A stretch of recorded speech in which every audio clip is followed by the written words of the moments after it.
Graça e paz da parte de Deus, nosso Pai, e da do Senhor Jesus Cristo. Que a boa mão do Senhor esteja e continue ministrando a sua vida, da sua família, de tudo que você faz para conquistar o pão de cada dia. Nesses dias de maio 20, 21 e 22, nós teremos aqui na Quinta Igreja Assembleia de Deus, nós teremos um congresso de família. E se você quiser participar conosco, a inscrição ao congresso é de R$50 para toda a família. Nós receberemos aqui um casal de pastores da Igreja Batista Lagoinha da Baixada Fluminense. Estaremos celebrando na sexta, no sábado, domingo de manhã e domingo à noite. E convidamos você para participar desse momento. Você pode fazer sua inscrição no aplicativo da igreja, baixando o aplicativo gratuitamente, ou nos nossos cultos, estando aqui presencialmente, fazer a inscrição. Até lá, 20, 21 e 22 de maio. Um grande abraço. Eu quero celebrar com você hoje um texto de Hebreus capítulo 11, versículo 7. Você sabe que a carta aos Hebreus, ela manifesta Jesus Cristo como aquele que não oferece um sacrifício de uma ovelha para apagar pecados, mas ele, como ovelha, oferece a si mesmo. E no capítulo 11, chamado ao longo do tempo Galeria dos Heróis da Fé, nos apresenta atitudes de pessoas que tiveram êxito, que venceram, vivendo grandes angústias, grandes dificuldades. E como eu estou falando com você hoje de congresso de família, eu quero então celebrar com você a leitura de Hebreus capítulo 11, versículo 7. Pela fé, Noé, divinamente avisado das coisas que ainda não se viam, temeu e, para a salvação da sua família, preparou a arca pela qual condenou o mundo e foi feito herdeiro da justiça, que é segundo a fé. Toda pessoa que age com fé, ele está vinculado ou vinculando a sua atitude à justiça de Deus. Todas as vezes que eu me relaciono com Deus e a base desse relacionamento é verdadeiramente a maneira com que eu creio nele e eu estou exercitando aquilo ali, o nome disso é justiça de Deus que vem pela fé, a começar pela obra salvífica de Cristo na cruz do Calvário. Mas em relação a Noé, um homem que viveu num período de barbáries e num período conturbado, em que não se buscava a Deus, ele ouve Deus. A Bíblia diz aqui, Noé, divinamente avisado, pela fé Noé, divinamente avisado, ou seja, foi o próprio Deus quem falou com ele. E ele interpretou, ele conseguiu entender, compreender que quem falava com ele não era uma pessoa comum, não era um ser falível como ele. Ele estava ouvindo Deus.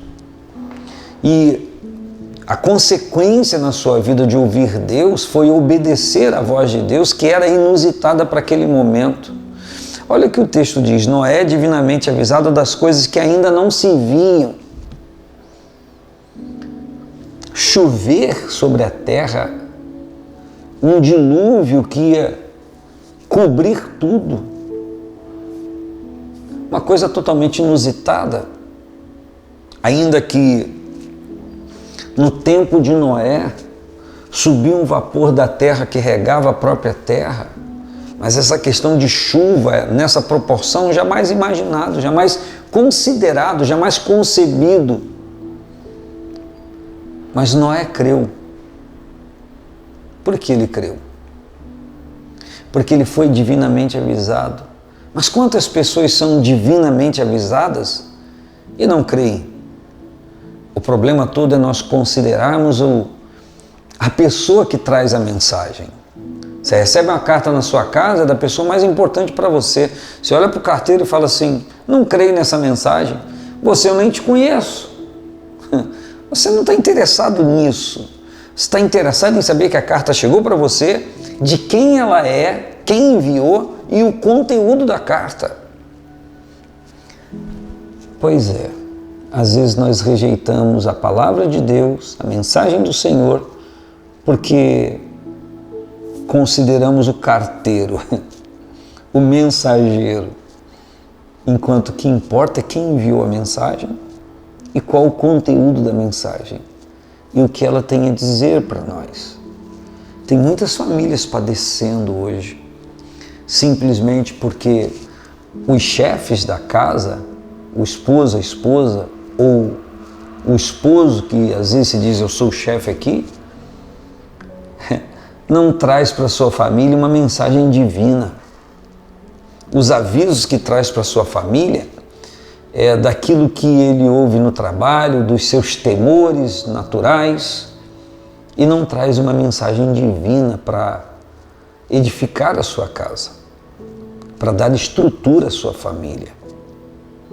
E a Bíblia diz que Noé, divinamente avisado das coisas que não se viam, das coisas que não eram comuns ao seu tempo, temeu, recebeu a palavra, não duvidou da palavra e pôs em prática a palavra. E para a salvação da sua família, preparou a arca. E o contexto é de um homem com a sua família construindo uma arca durante dezenas e dezenas de anos, porque era um desafio grande, e sendo ridicularizado pelas pessoas, e vivendo uma situação vexatória, de deboche, mas para ele não importava. Por quê?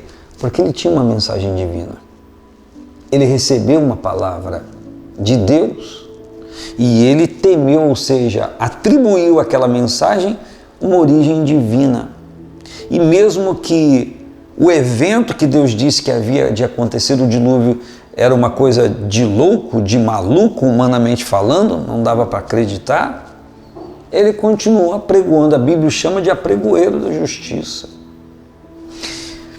E a Bíblia diz que para a salvação da sua família, ele preparou a arca. Na verdade, a arca foi preparada para a salvação de quem quisesse entrar. Mas o que a Bíblia nos diz é que somente 8 pessoas foram salvas pela arca. Noé e sua esposa, seus 3 filhos e suas 3 noras. 8 pessoas. E por que o Noé preparou a arca para a salvação da sua família? Porque a sua família aceitou o que ele estava dizendo de Deus. Quantas vezes uma pessoa se esforça para dizer à sua família uma mensagem que é divina, mas a sua família não acolhe? Eu falo a você que está nessa situação. Você que é um homem que teme a Deus, você que é uma mulher que teme a Deus, e você não é ouvido, você não é escutado na sua casa. Você não tem que se martirizar, se violentar por causa disso. O que importa é entregar a mensagem da forma correta, de uma forma honesta, sim. Mas entregar e zelar e fazer aquilo que compete a você fazer pela salvação da sua família. Entendendo uma coisa, que é de direito de uma pessoa entrar ou não entrar na arca da salvação de Deus. Noé, para a salvação da sua família, preparou a arca pela qual condenou o mundo. Por quê? Porque a arca era a salvação e ela tipifica Jesus. Mas eles não quiseram entrar na arca, então não entrando na arca estavam condenados, era uma morte iminente. Assim como a Bíblia diz, João 3,16, que Deus amou o mundo de tal maneira que deu seu Filho unigênito, para que todo aquele que nele crê não pereça, mas tenha vida eterna. Então quem crer em Jesus não vai perecer, vai ter a vida eterna. Mas quem não crer vai perecer, não vai ter a vida eterna. Simples assim. Então, para a salvação da sua família, ele preparou a arca e esse ato condenou o mundo e foi feito herdeiro da justiça, que é segundo a fé. Então ele foi herdeiro da justiça, que é segundo a fé.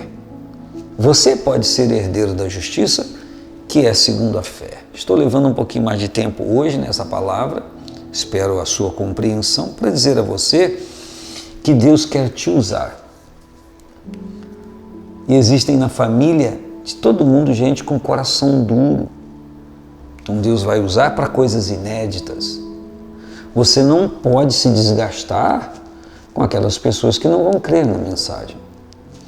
Mas você tem que tomar cuidado para entregar a mensagem correta e certa. E o Espírito de Deus vai fazer o que compete a Ele. Quando Ele vier, João 16 diz, convencerá o mundo do pecado, da justiça e do juízo. Mas a minha pergunta, eu finalizo com ela e não vou comentar mais nada, e com ela eu encerro esse momento. O que eu, o que você, o que nós temos feito para a salvação da nossa família? Um grande abraço. Paz do Senhor Jesus.